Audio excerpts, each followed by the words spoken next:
Chapter 33. The Evidentialists. John chapter 10, verses 22 to 30. And it was at Jerusalem the feast of the dedication, and it was winter. And Jesus walked in the temple in Solomon's porch. Then came the Jews around about him, and said unto him, How long dost thou make us to doubt? If thou be the Christ, tell us plainly. Jesus answered them, I told you, and ye believe not. The works that I do in my Father's name, they bear witness of me. My sheep hear my voice, and I know them, and they follow me.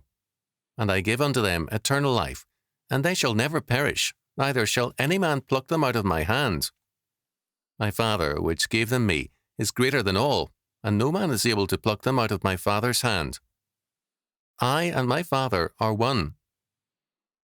John chapter 10, verses 22 to 30. The occasion for this incident was the Feast of Dedication, also called the Festival of Lights. It commemorated the purification and rededication of the temple in 165 BC after the defilement by Antiochus Epiphanes, 1 Maccabees chapter 1 verse 59, chapter 4 verses 52 and 59, etc. It was an 8-day festival celebrating deliverance from a powerful foreign tyrant. In 166 BC, the temple had been profaned by Antiochus Epiphanes, and the deliverance was celebrated annually in mid-December. While there was no cessation of work or business, it was a time of joy and of feasting. The elation of victory coloured Judean life for generations. It was winter, we are told, and Jesus was walking inside the temple in Solomon's porch or portice, where there was protection from the rain. We are told in verse 24 that the Jews, meaning the religious leaders, surrounded Jesus to demand, How long dost thou make us to doubt? If thou be the Christ, tell us plainly. Verse 24. Our Lord's language had been plain enough, but what was demanded was explicit language that would hold up in court. His condemnation was already more or less decided upon. What they wanted was language that could be used against him. Jesus answered, I told you, and ye believe not. Verse 25. Already, verses 1 to 18, our Lord had spoken of his sheep and of hirelings, thieves and robbers. Whether directly or indirectly, the religious leaders were well aware of this, and they knew that they were clearly seen as neither sheep nor shepherds, but as wolves, strangers to God's flock and exploiters. They refused to believe, and there is no integrity in them. Both his words and his works plainly revealed him to be the Messiah, but, as our Lord says, probably in the present tense, ye believe not. The works that I do in my Father's name, they bear witness of me. Verse 25. The religious leaders were evidentialists. They held that, if the evidence were provided them, then they would believe.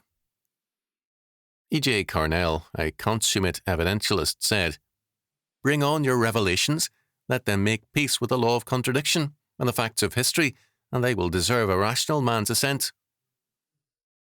Carnell made rational man, whether regenerate or unregenerate, judge over God and his word.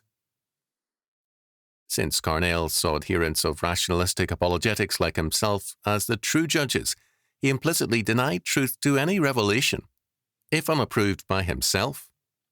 Such apologists make themselves gods over God.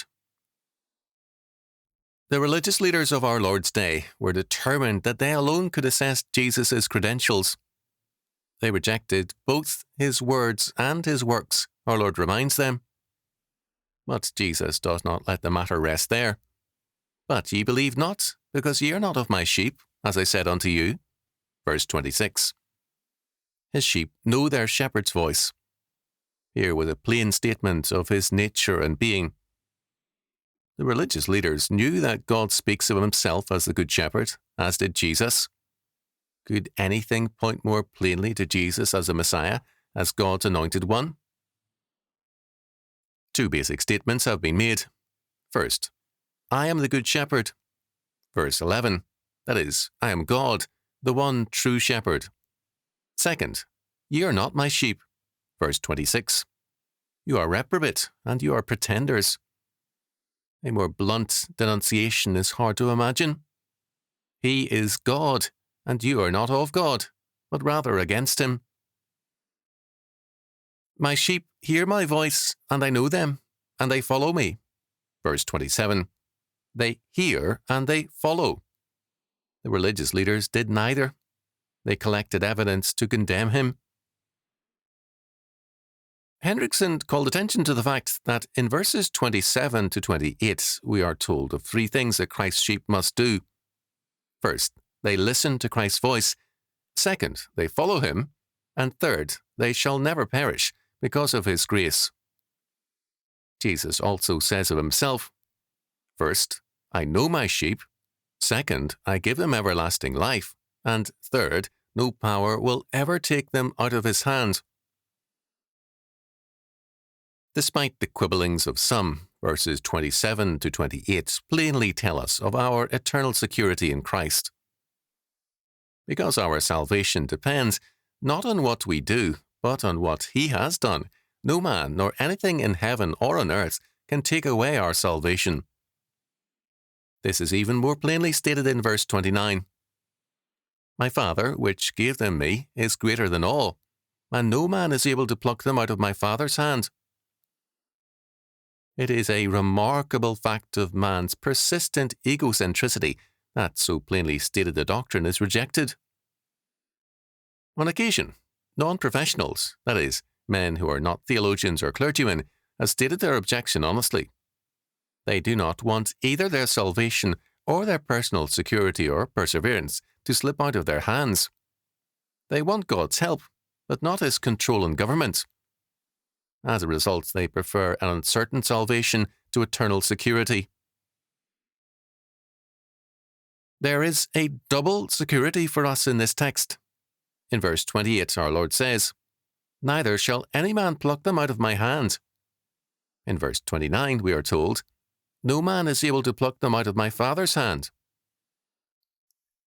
The essential and total power of God the Father and God the Son assures our eternal security. If it depended on us, our security could never be eternal. We might experience 10 million years of salvation and then lose it all due to our own imperfections. Our Lord then tells them plainly, I and my Father are one. Verse 30. By using the plural, are one, our Lord distinguishes between the two persons of the Trinity. They are one in essence, but two persons. Those who choose to deny the doctrine of the Trinity simply bypass texts like this, which set forth the oneness of essence while maintaining a distinction of persons. The discussion began with the demand, If thou be the Christ, then tell us plainly. Verse 24. When he told them, they picked up stones to kill him. Verse 31. Their evidentialism simply meant, supply us with the evidence to convict or to kill you. We will never believe you, no matter how compelling the evidence may be.